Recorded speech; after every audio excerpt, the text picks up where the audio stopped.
organising where you're from, just for knowing who everyone is. Thanks. If you can switch your phones off, obviously, to start, that'd be great. And just so you know, this is the opportunity to get everything you need. There won't be any one-on-ones afterwards. So I'll hand it over to... Thank you very much, Michelle, and kia ora koutou.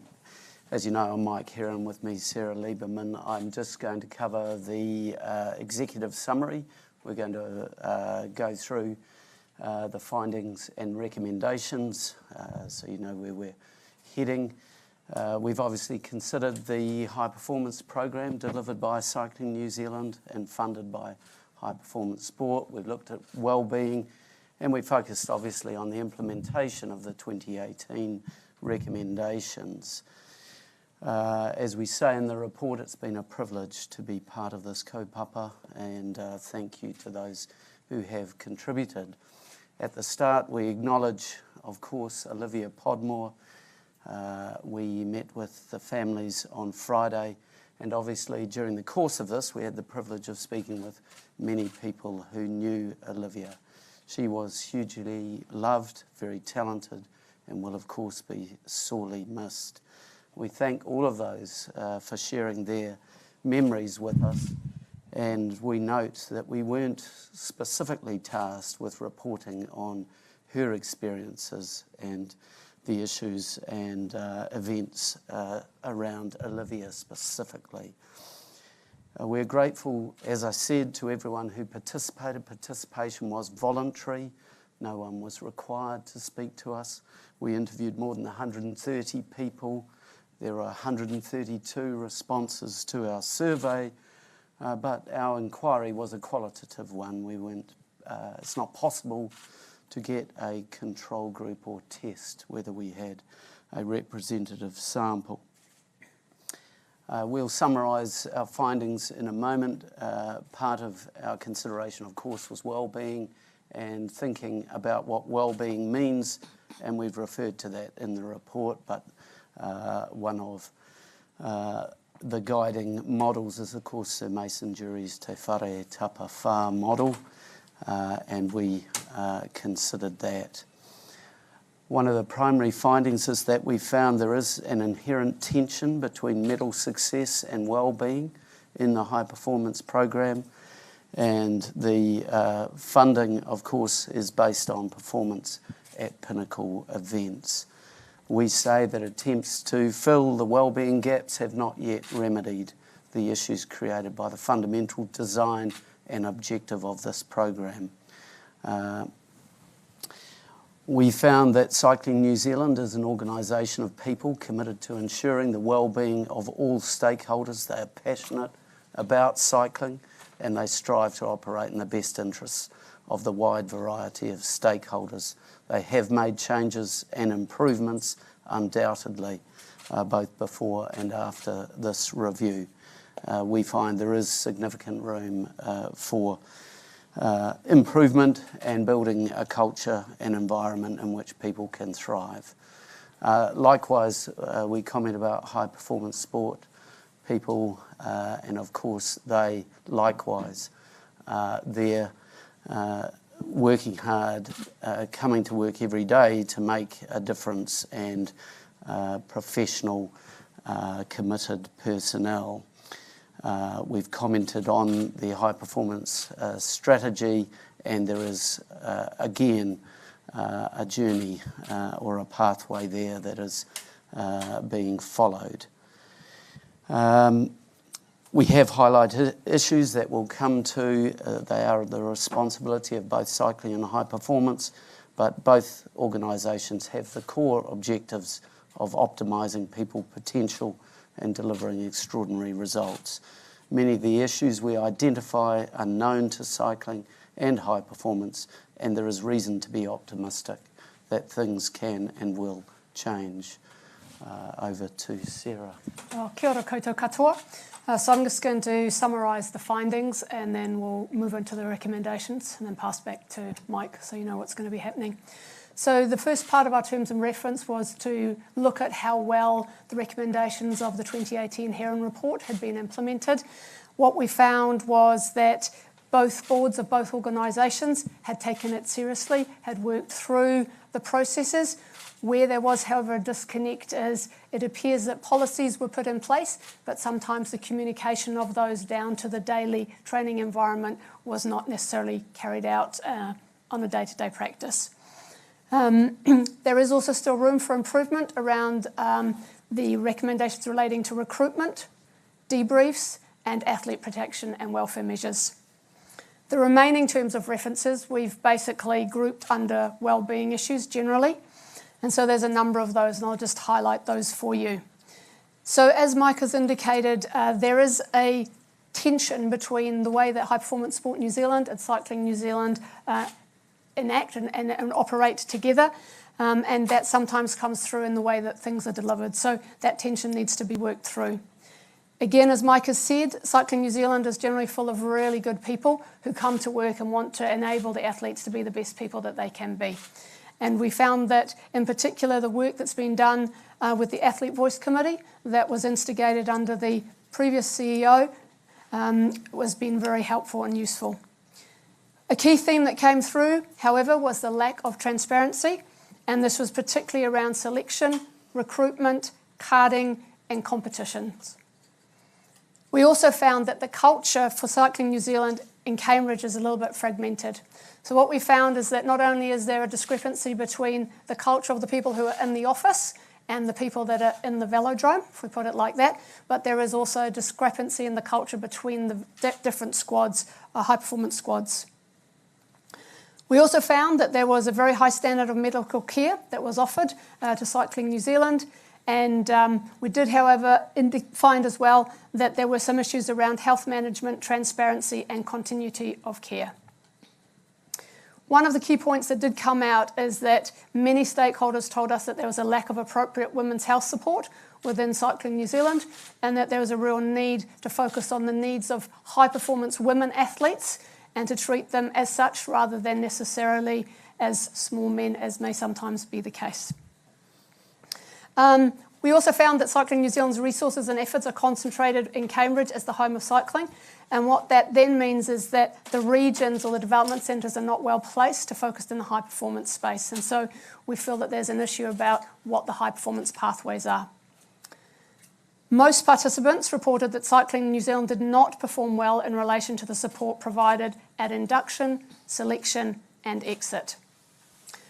And the majority of people that we interviewed and the survey results told us that the high performance program funding model does not yet give sufficient priority to athlete wellbeing.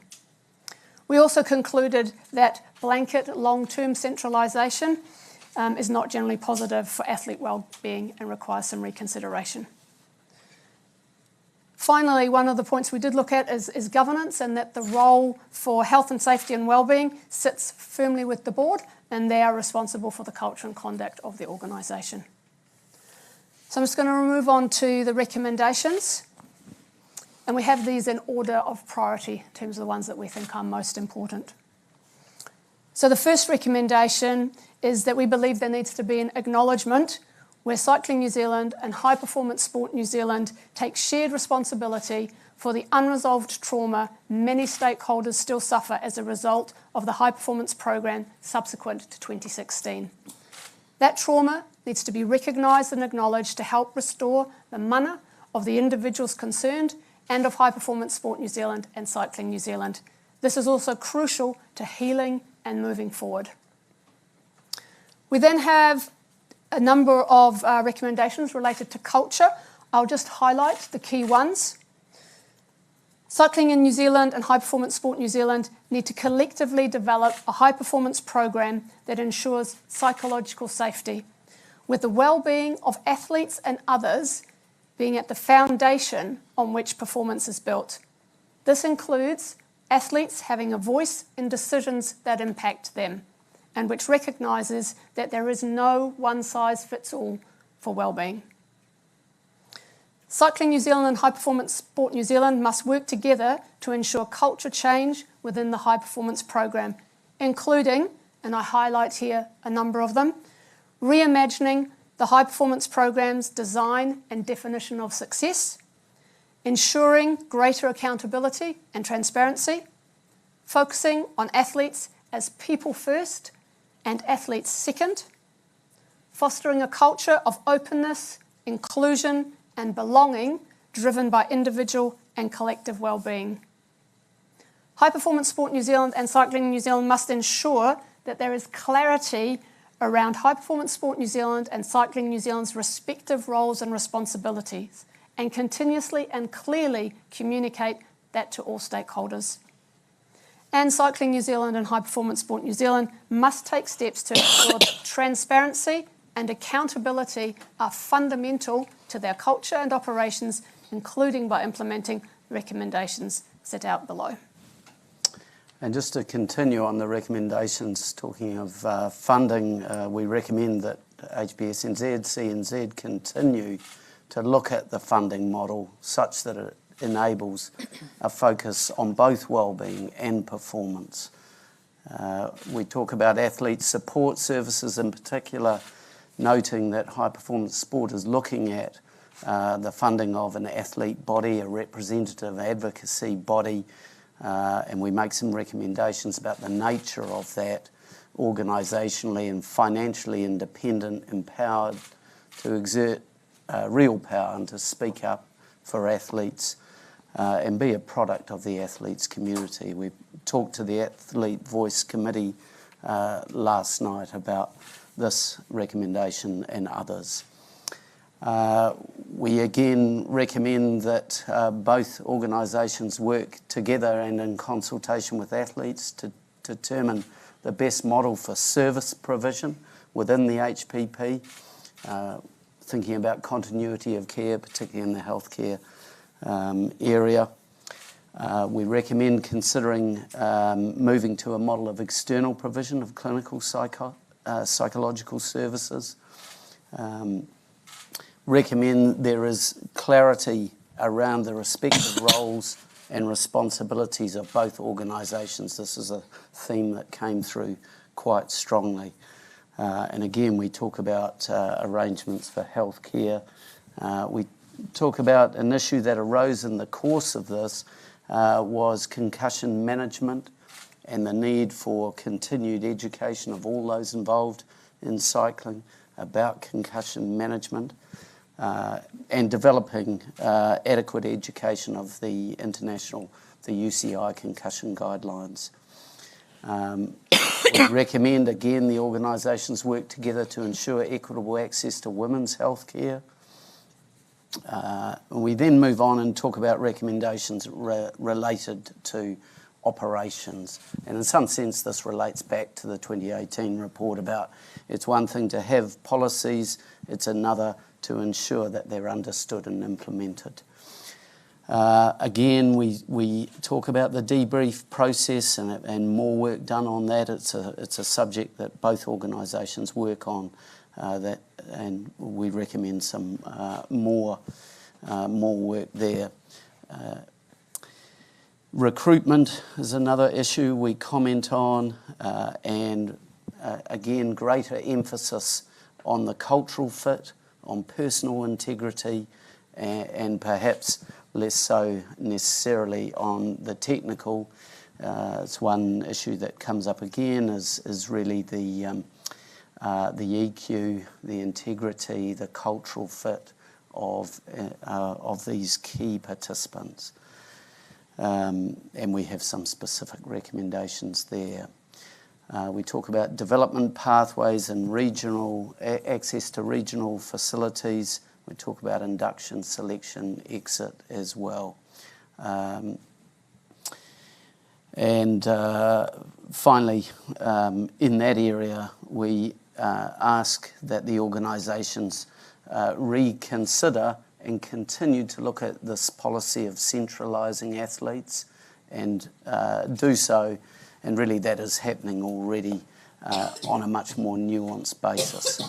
And finally, we talk about governance. And really, both organisations, again, we ask that they reflect on whether the governance structure really matches what's trying to be achieved here. So in broad summary, those are our recommendations. I think if I can hand over to Phil. Kia ora, thank you, Mike. Kia ora koutou. I'm Phil Holden, the Chair of Cycling New Zealand. If I could start by saying that we really wanted to thank the panel and welcome the report.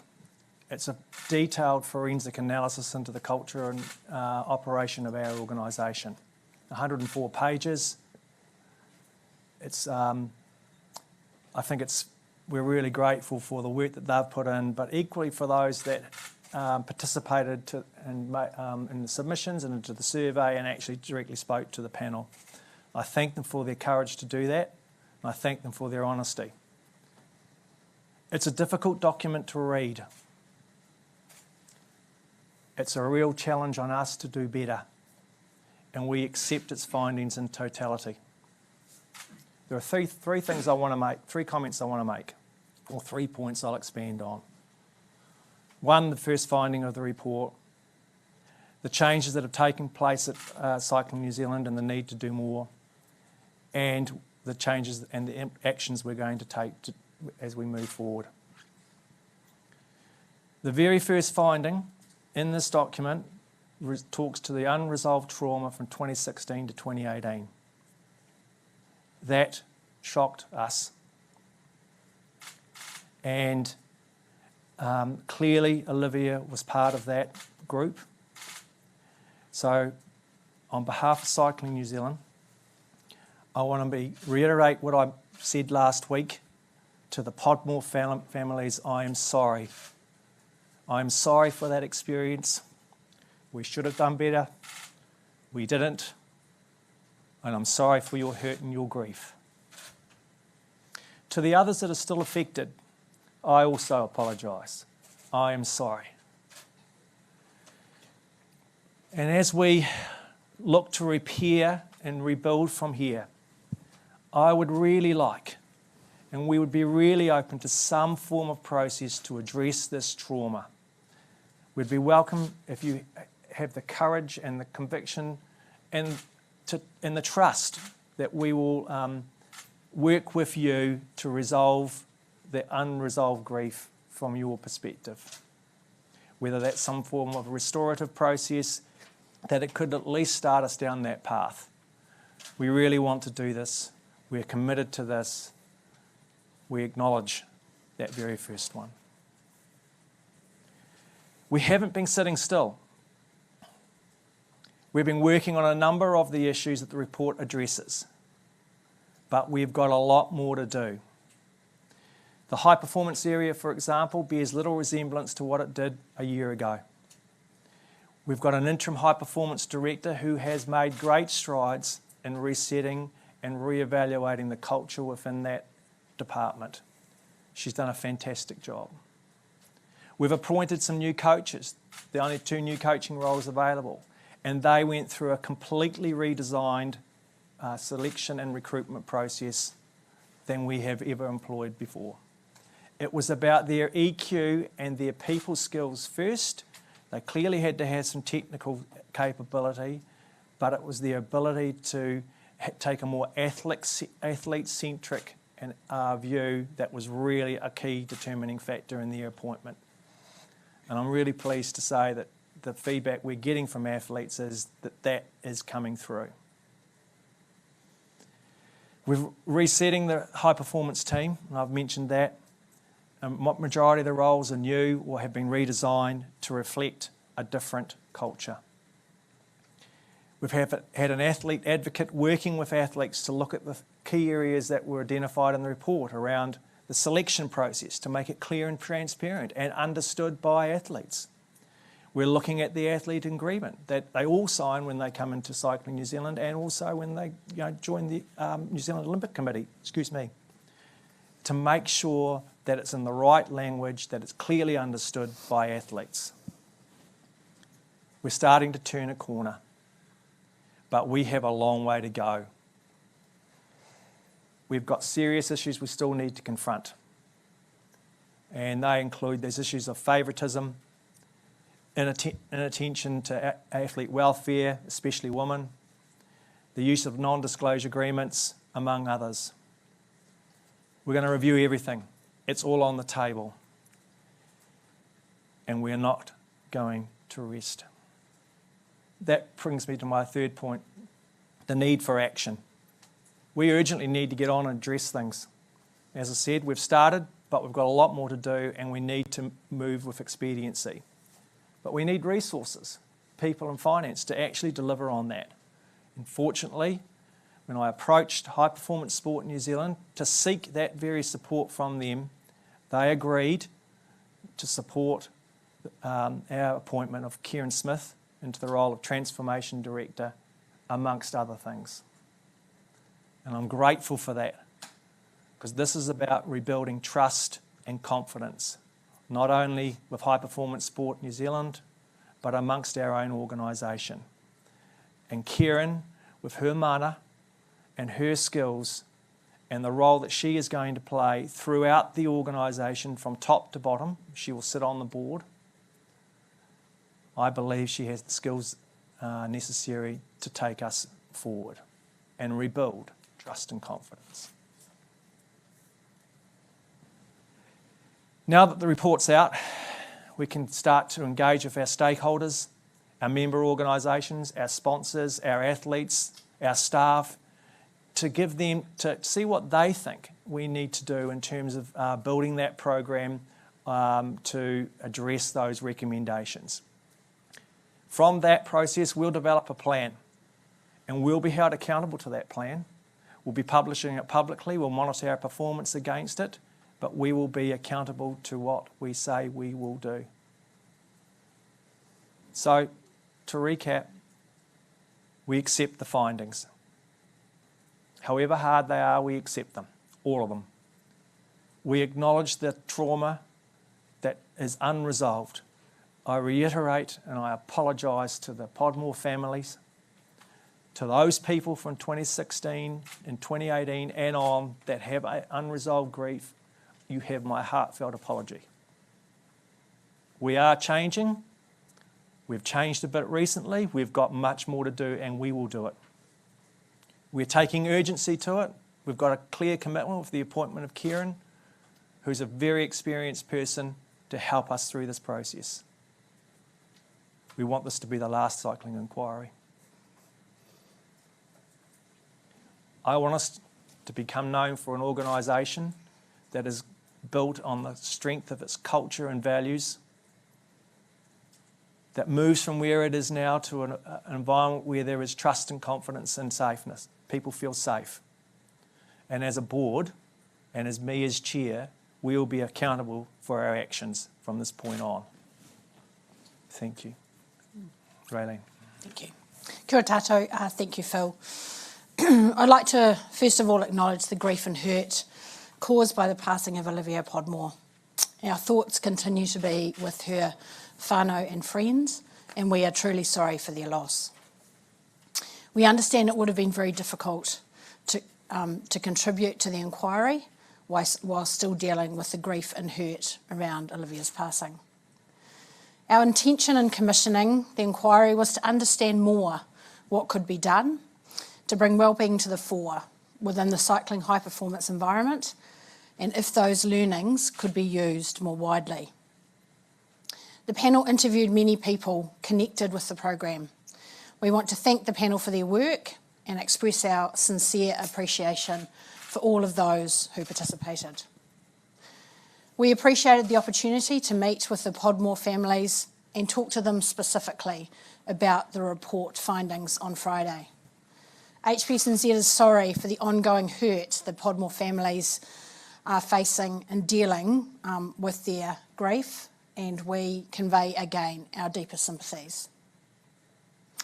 It is important for me, like Phil, to acknowledge the unresolved hurt and trauma, the incidents that happened within cycling's high performance program in 2016 and into the 2018 Heron report, particularly anyone who feels they haven't had the support they needed to resolve these issues. I am sorry people are still suffering trauma, and we will do all that we can to support them into the future. A series of key focus areas have been identified by the report. We will reflect on these within the context of our current strategy and agree an action plan. HPS NZ has made positive progress together with our NSO partners in supporting athletes through wellbeing initiatives, but we know that we still have a lot more to be done. Thank you. Okay. Thanks everyone. I will open up to questions. Is it best to ask in one go? Yeah, I think if you can ask them all in one go, that would be probably great. Raylene, I'll start with you. Obviously, the report looks at a whole lot of things, but in it, there's a lot of talk about how women are treated and things like that. As a female leading an organisation that's being accused of gender bias and putting women in jeopardy, how do you respond? Yeah, I mean, certainly we've already responded, Abby, by appointing a female doctor. So Dr. Deb Robinson is currently acting in Cambridge. She is the most experienced female physician available in New Zealand. She's in that role, and we've responded by putting a person in place. But in the report itself, it says HPSNZ has a statement that female healthcare is unrelated to high performance, and that's in black and white. Is that still the view of high performance? Well, no, I don't think it is, and I'm not sure exactly the term was expressed like that. There is no doubt that from our point of view, female health is incredibly important. We have a number of initiatives set up as part of the new strategy to ensure that was the focus, and that continues to be the focus going forward. Any bias or variation in care is not acceptable, and that's why we've made the decision to appoint Dr. Deb. Sarah, I'll come to you because you obviously are a specialist in leadership and women and things. In hearing all of the information, if this was a business, how they treat women and the bias that exists and the lack of diversity, how would you view that? I think as we've put in the report, there's a lot of work that needs to be done in this space, and fundamentally it goes to the culture and making sure that everyone, that's men and women, whoever is there, feel included, feel that they belong, feel that they have a voice and are able to have a voice in decisions that impact them. And I guess that goes for anybody. What came through, as we've shown in the report, is that there is still some work to do, particularly for our female high-performance athletes. And we've addressed it here, and it links to particularly around the coaching, and we've made lots of recommendations in the report about what we believe needs to be done to change that situation, because it's the coaches that really see the athletes on a day-to-day basis. So there's extensive recommendations, and we've looked internationally also to see what's available there. But that sort of bias and lack of diversity in this day and age, surely it's kind of shocking. It's a slow change. So I'm not, the reality is I'd like it to be different, but the reality is this is how it is. And what I would say is that we're seeing positive moves. And if we look at what's been happening, as has been outlined by Phil and Raylene, and as in the report, both organisations have already been taking active steps. So whilst we were doing the review, we shared with them where we were getting to, and so they were actually already on the ball and trying to make some changes. And I would also say that in the High Performance Sport New Zealand strategy, they make specific reference to a women and what needs to be done in that space. So I think we're all trying to work to the same place, but there's still a long way to go. And it's the reality. What I'm seeing is that hopefully we can move this forward. Phil, my question for you would be, based on this report, surely centralisation has to go?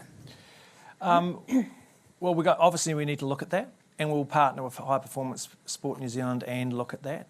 But sorry to interrupt, but how many times can you look at something? I guess we've sat and listened to a report from Michael Heron last time, and now there's another report. Are you saying to cyclists that it still might not be changed?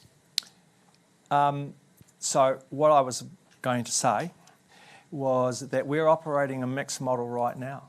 So in our endurance squad, for example, we have people based in Europe and we've got people spread over New Zealand. But it's very difficult for the team sprinters to actually become world class if they don't train together somehow. So if we can isolate how we address that, we're probably already moved to a decentralised model, and I think that's clearly we've got to examine that further. But we're already doing some stuff in that space. And just the last one for Mike. You obviously presented to us 4 years ago. You went through a similar process, different terms of reference. How confident are you that there won't be a take 3? Well, one can never say never, of course, but with the calibre of people that you see and the commitment, and I imagine the consequences of there being such a thing, one would have to be, as we are, optimistic. That's all I can say, I imagine. Andrew Gordy from News Hub. Michael, I suppose my first question to you is, if the recommendations of your 2018 report had been implemented properly and in full, do you believe we'd be sitting here today? Well, one of the catalysts for us being here, sadly, is the passing of Olivia Podmore, and as all in the room will know, suicide is such an incredibly complex thing. I think one could never say that but for one thing we wouldn't have had an event like that occur. So I suppose I'll answer your question that way. It's just not possible to predict. How many of your findings from your draft report actually made it into the final report, and do you think that this report paints an accurate picture of what's been going on in the cycling environment? I don't know. I haven't counted, etc. Exactly. We always have a draft or drafts that are commented on by people adversely affected. That's the nature of the process. But yeah, I'm not sure what else I can say to Okay, that. I'll ask you a slightly different question. Sure. Do you think that the terms of reference that were given to you allowed you to paint an accurate picture of what's been going on in the cycling environment? Well, this was very much looking at the system and the environment, and I feel absolutely we were allowed to say what we felt arose from and were themes, and this is one of the approaches we took as a panel. We didn't just reflect what a person said, we looked for the themes that came from the more than 200 people through surveys, through interviews, and we reflected those. And I've got no doubt we were allowed and did reflect what was going on. Yourself and some of your learned colleagues have done a few of these types of reviews now. How would you describe the way that NSOs and high performance sport reacts to some of those reviews and recommendations?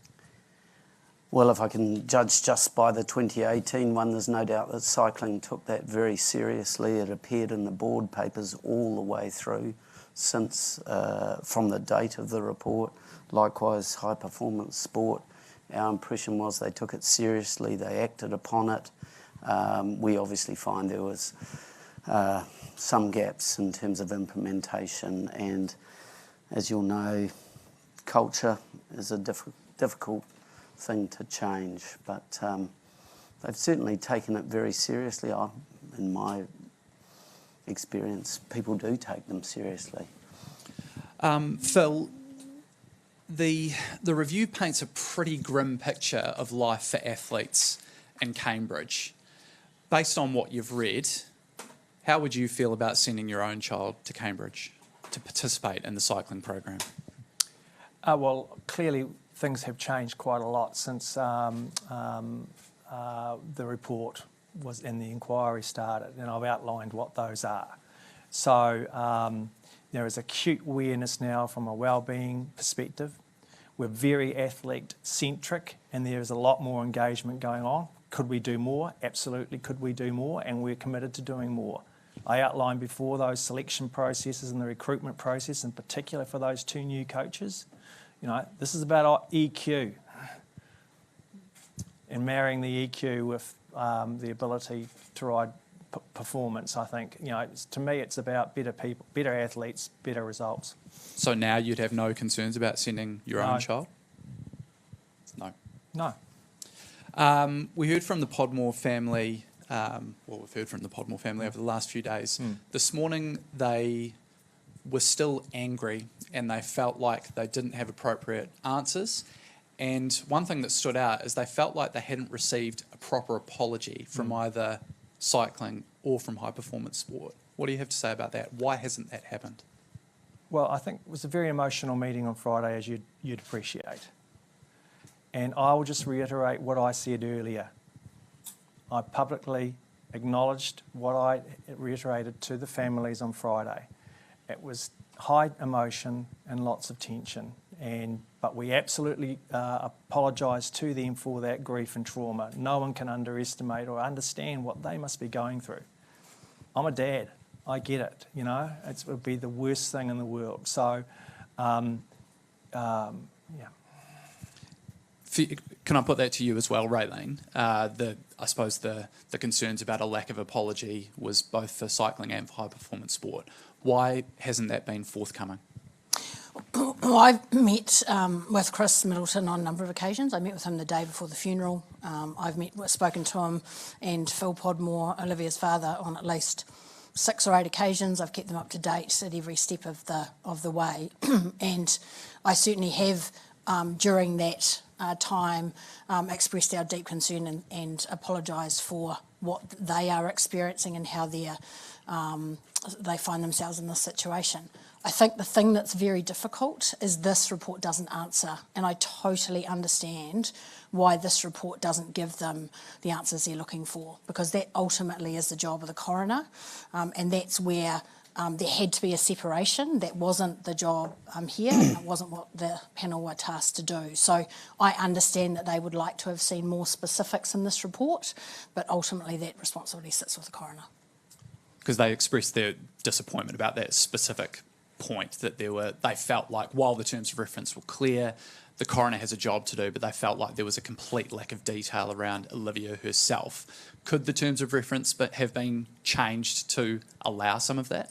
We don't believe so. We believe that would have seen ultimately the coroner's inquiry complicated and compromised. Just going back to what I touched on with Phil regarding what the review outlined with regards to how the athlete experience is in Cambridge, does that read and sound like high performance to you? Well, the interesting thing is, as part of the initiatives, the High Performance Sport New Zealand Board are doing some of our board meetings around locations in New Zealand. And we met with both the athlete groups of rowing and cycling over the past 6 weeks. And when we met with the 2 representatives from the cycling panel, they expressed to us how positively things had changed, how they'd seen a distinct movement in the appointment of the 2 coaches, of the appointment of the HPD, the openness, the open door nature of the changes that had happened in the last 3 or 4 months, particularly at cycling. So from where I'm sitting, I can take it straight from the horse's mouth, which is those athletes, and they were expressing to us that there had been some challenges. It was explained in this report, but they've seen significant change over the last 3 or 4 months. And what about some of the aspects of not only their experience of life in Cambridge, but like the challenges they face of just living day to day? I know cost of living is something we're all talking about at the moment, but some of the points that were highlighted here about the base training grant of $25,000 being woefully inadequate compared to base contractors and what they're paid, for what government contractors are paid. Is that acceptable? Because it doesn't sound like it's conducive to what high performance looks like and what we're asking of athletes. Yeah, and I think it's a really challenging conversation. The grants are never designed to be a replacement for a salary. That's not the basis on which these are designed. We got significant feedback from the athlete community that $25,000 wasn't enough, and we moved that to $30,000 6 weeks ago. So that, 3 weeks ago probably, we communicated that. That sees an additional $4.5 million invested in athletes throughout the community. So they spoke to us, we acted, we moved. There is no doubt there's a big variation in the expectations of commitment and time in that base training grant. So the difference between some sports that require 30 hours of training versus some sports that might only require 10 hours of training a week. So that continues to be something that we will look at. Why do you think that sport hasn't learned from all the reviews? Because there has been a number. Obviously, cycling's had a couple, and we've seen other sports, and high-performance sport is the common thread that links them all. So why isn't your organisation learning the lessons? I think we are. I think that's why... Do you think that's been demonstrated? I do, because I think if you look back at all of those reports and you went now and had conversations inside those environments, you would see that the governance has taken it seriously, that the leadership's taken it seriously, and the athletes are having better experiences. The reality, though, is that high performance is going through a significant cultural change across the world. So culturally, where athletes got told what to do and they did it without any question, is not the way of the world anymore. So changing environments where athletes are coaches rather, are much more open-minded. They're appointed for their skills and capabilities around EQ as well as their technical skills. Those are things that don't just happen overnight, because you don't have a new raft of coaches that understand how to work in these ways. It takes time with the work that we're doing around educating coaches differently. There's a lot of money being spent by High Performance Sport New Zealand in the core knowledge program that's happening at the base level. So we're actually working with coaches that are at this level that will ultimately go up to be high performance coaches. So you can't just wave your magic wand. It takes time and investment, and that is the whole core pillar of the High Performance New Zealand strategy. The system is still the system, which has been designed by people, is still churning out broken athletes, and I think this report acknowledges that the system is broken.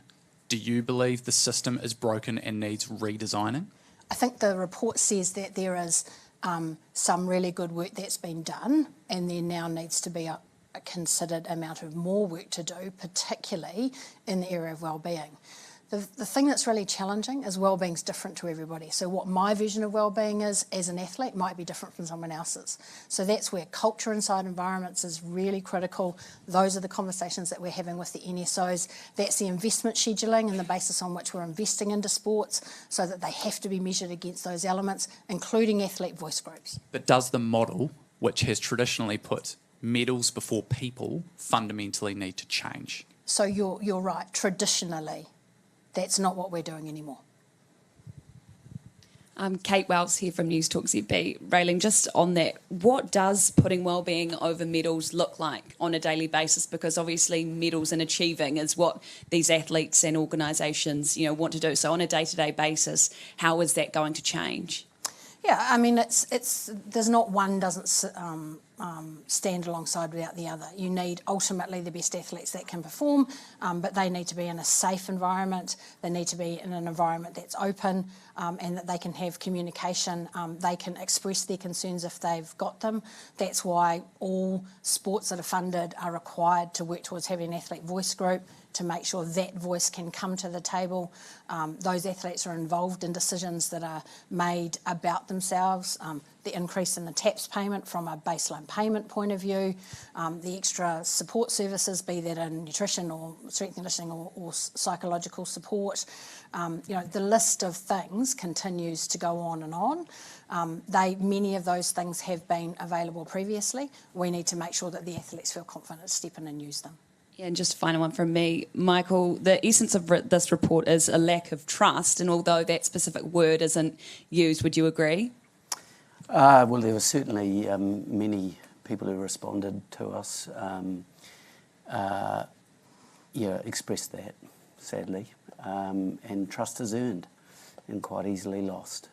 So I'm sure CNZ and HPSNZ are going to continue to work on that.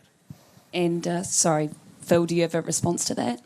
Oh, absolutely. I think trust and confidence is something that's an issue for us as an organisation. There's no question. I mean, if I reflect on the last 72 hours and the amount of leaks that have come out from our organisations about information in relation to this report and, Kieran's appointment, that says to me that we've got a problem. That also says to me that we've got to aim our aspirations higher for a different model and a higher trust model than what we've ever had before. and that will need a lot of hard work from the collective we within the organisation. Tom Delane from the Herald. So during the course of the inquiry, there were 3 high-profile resignations within Cycling New Zealand. The CEO, Jacques Landry, the high-performance director, Martin Barras, and the head sprint coach, Renee Wolf. They all officially resigned, but clearly there were conversations had behind closed doors about their performance. Can you provide any detail on whether they were clearly pushed out, weren't they, proactively? Well, I can talk to the chief executive. So when I became chair in June last year, the first conversation I had with Jacques was, I'm leaving. He hadn't seen his son for 2 years. He hadn't got residency. He couldn't settle. He couldn't buy a house. He couldn't, he was in no man's land. And that was, at that stage, he was caught in the immigration COVID vortex that was affecting 10,000 people who were in a similar position to him. So emotionally, he was in a different space. So there were no issues around there. And certainly with the other 2, clearly there was an issue in Tokyo, and that has resulted in a change for them. Was it purely due to that second inquiry, due to the integrity breach? Both Wolf and Barras have come under a lot of criticism in the media for their relationships with athletes, their relationship with Olivia. Can you comment on that? Well, I think the fact that they're no longer there and we've got a different environment speaks to where we're putting our energy. So did you tell them they had to leave? As I said, we've got a different environment, different approach, and we're moving forward. Did any of those 3 people sign NDAs or receive payouts on departing? No. So the coronial inquiry into Olivia's due in a month or 6 weeks or whenever it is, around that time period. What further action might be taken from Cycling New Zealand, Sport New Zealand, High Performance Sport New Zealand, dependent on the outcome of that?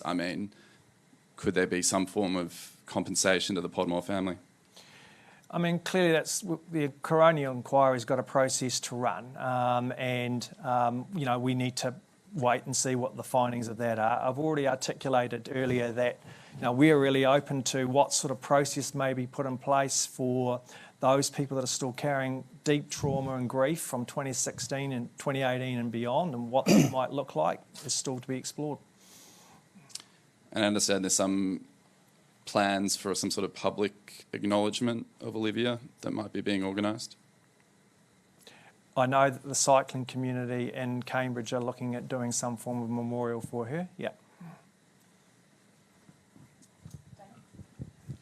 Dana Johansson from Stuff.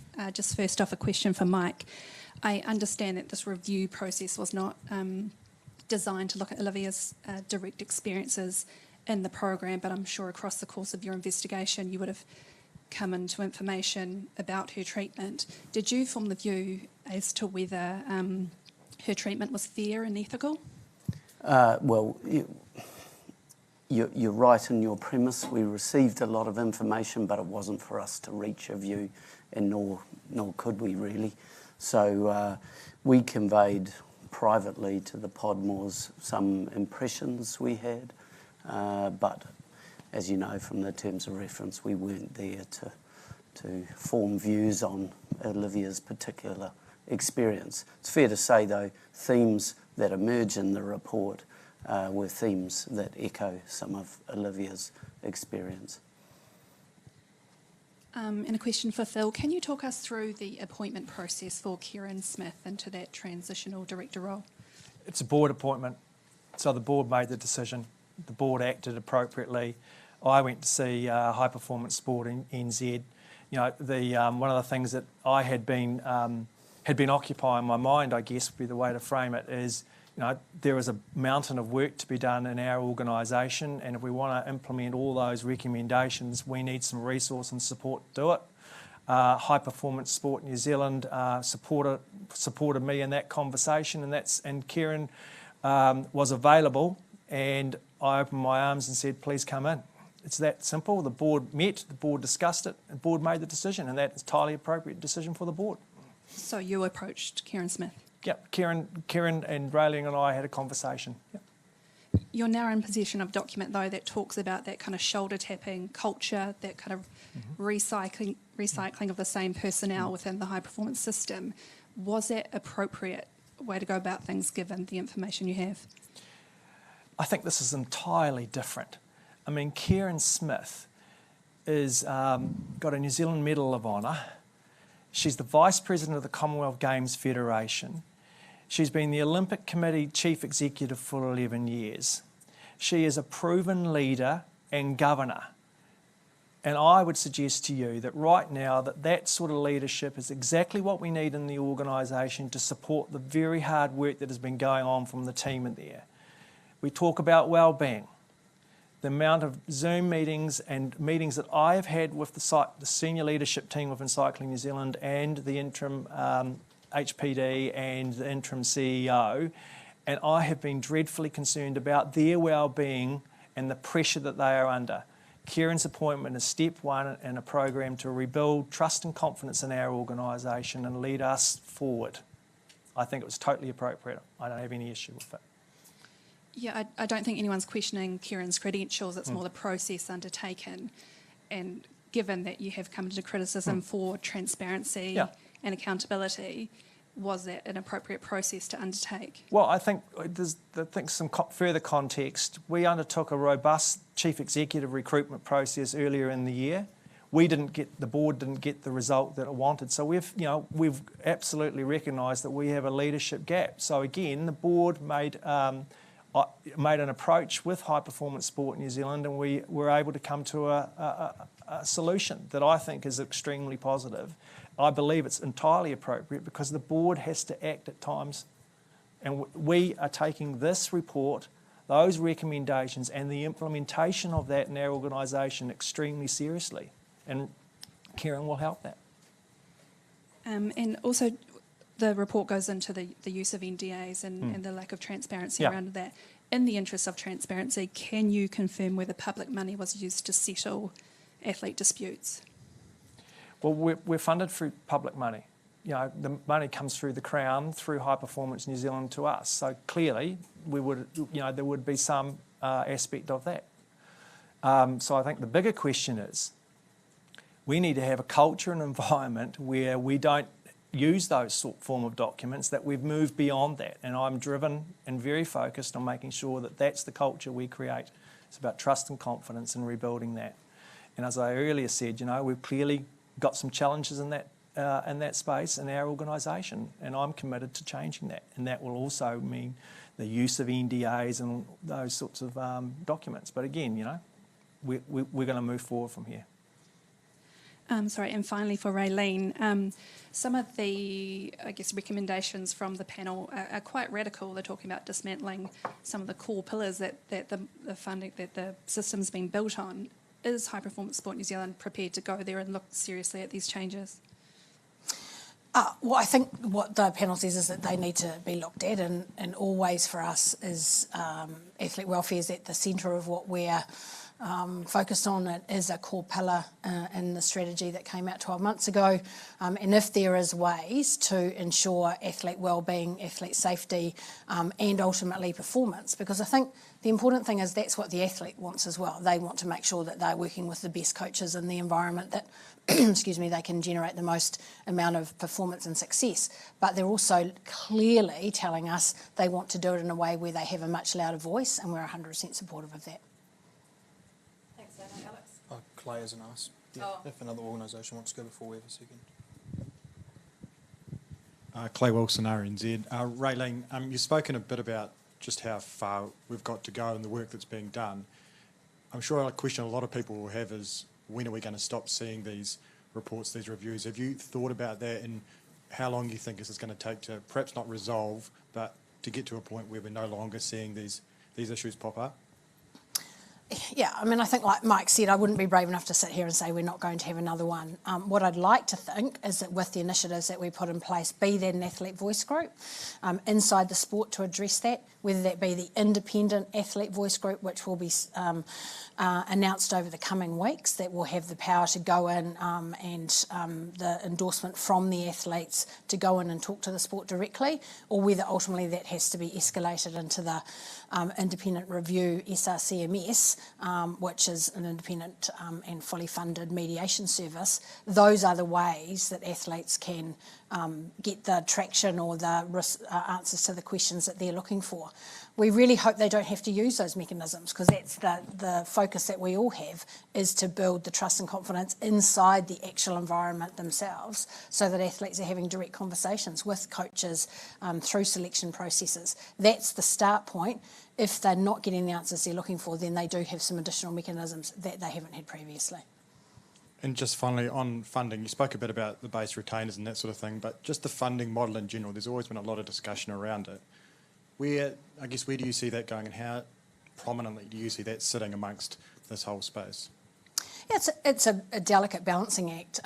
We could pay athletes more, but it's a pot of money which has a boundary around it. So ultimately, if you pay some athletes more, you can not pay some other athletes at all, or some athletes less. So that's the balance. I'd hate to be in a situation where we had a young, talented athlete step forward in a sport and us to have to say, well, we can't support that athlete because all the money's going over here into these sports. So that's a continued challenge.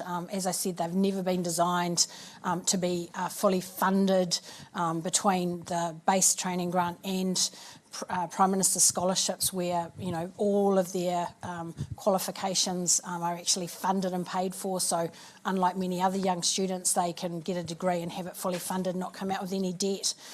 There is advantages to being an athlete and having the flexibility. But as I said, we continue to listen, and if we can massage it in a way that is beneficial for more people, we'll certainly be focused on that. Alex Chapman, News Hub. Raylene, you mentioned the Athlete Voice Committee. Can you just expand on that a bit more? We've been in consultation for about 9 months with a group of athletes that are from a number of different sports, about how we could bring together an independent athlete voice mechanism. Ultimately would have its own constitution and its own board, would probably mostly have athletes, former athletes sitting, or current athletes sitting on that group, but probably need some independent experience as well. And that would be a voice that would be endorsed and recommended by the athletes within a sport, and if they had an issue and couldn't get it resolved within their sport, then that group could go in and talk to the leadership of that given sport. So that's in the final stages of being constituted at the moment, and we'd expect to be able to make announcements around that in the next few weeks. So that will be one for each sport, or all HP sports will fall under that one? So all sports will have their own athlete voice, within their own environments. If they're not getting the traction, they can escalate to an independent athlete voice group, and it will be ultimately the choice of the athletes whether they want to become part of that athlete voice group and sign up and have those people talk on their behalf. Mike, on reflection, how important that athlete voices are actually finally going to be heard? Well, I think it's critical. We find and recommend that is essential to this process. As I think everyone agrees that performance and well-being should go together, and athletes' voices are central in all of that. How surprised are you that they haven't had a seat at the table yet, though? Well, these things are iterative, aren't they? And everyone would wish that things had moved a bit quicker, I would have thought. Phil, you've forced athletes to sign NDAs in the past. How willing are you to actually let their voices now be heard? We haven't forced athletes to sign NDAs. We've used a handful of them in relation to other issues. But as I said earlier, I think fundamentally I'd like to move away from that whole notion of confidentiality and its use in our environment. I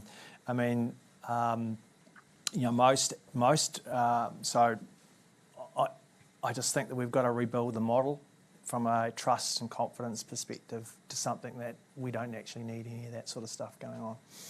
There are cyclists watching in Cambridge in an environment which has been criticised. What do you say to them?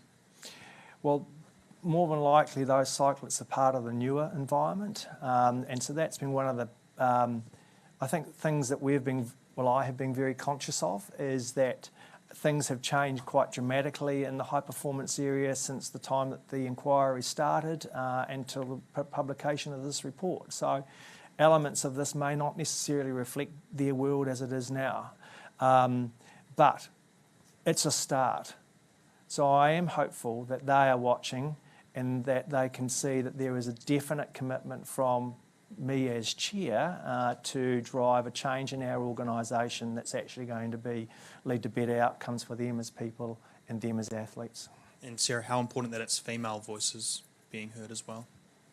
Well, it's critical, but it's critical that all voices are heard. So it's not just about hearing the voices of women, we need to hear the voices of all the athletes. And I think as long as we have an environment that encourages all voices to be heard, then we won't even have to make that distinction anymore. Cool. Thank you, guys. Yeah, just a couple, Abby. And Guy, are you going to want to ask any? No, okay. Mike, talking of athlete voice, in the report you talked about a chilling effect in regards to athletes speaking out. Chilling's quite a strong word. Can you discuss why you used that? I'm not sure we meant it in particular to be strong or otherwise, but I suppose we use the word to mean what it means, that sometimes people are reluctant to speak out, and we need environments where people are confident, as Phil said, as Sarah said, that they can talk out, they trust that it will be heard and dealt with. In regards to that, there was a lot of talk about the athlete agreements that the athletes have with Cycling New Zealand, lots of a breakdown. As a lawyer, I'm sure you're very aware of contracts and all sorts of things like that. Why were those ones so particularly concerning? What concerned the panel in regards to the athlete contracts? Well, frankly, there was a power imbalance and they were unsatisfactory in my view. And cycling acknowledges that, and they're working to improve them. They're just not fair. Just one finally, Raylene, for you. There's been a lot of talk, I guess, about things that have changed since this report came out and positive steps. But then in the same breath, you read about the new funding, which only came out in January this year. And it says High Performance Sport is already reviewing that, and then the panel proceeds to almost pick it apart and say how it's not appropriate. So even some of the new steps and the new decisions and things are being found wanting. Is that concerning? Well, like I said, we've got a pillar. It's absolutely focused on wellbeing. In the development of that TAPS or player athlete contributions, post that announcement, we got feedback from the athletes. That's what we did. We went and spoke to them and they said, this is not where we need it to be. So I went to the board and asked the board for some more contribution, and we've made that change in contribution. So we are listening, we are talking, and we're prepared to make the change within the budget framework that we can make it. Do you feel that maybe that should have been done before it was announced, or it's an ongoing process? Well, I think it's an ongoing process, because when you launch anything new with the best intentions, you think you've done the work. I mean, the worst scenario would have been us being stubborn and saying, no, we're going to run it for a 4-year strategy cycle. We didn't do that. We stepped back, we listened to what they said, we made the change. Tom, final question. Can anyone on the panel confirm that Olivia Podmore expressed suicidal thoughts to someone at Cycling New Zealand prior to her death? Did that come out in the inquiry? Is anyone aware of that? Is that accurate? I can say we heard nothing firsthand to corroborate that one way or the other. In terms of direct evidence, and obviously we weren't examining or looking for that, but we heard nothing direct about that. What does that mean exactly? Just what I said. Direct. So did someone mention it in your interviews? I can only give you the answer I've given, yeah. We didn't hear anything direct about that. And Phil and Raylene, is that something that within either of your organisations you've been able to confirm or heard before? The answer is I can't answer that, because I know that Olivia met with multiple medical professionals. Those conversations are confidential, and that was totally inappropriately where the conversations lay. All right. Thanks, team. I did want to add, but it wasn't quite relevant.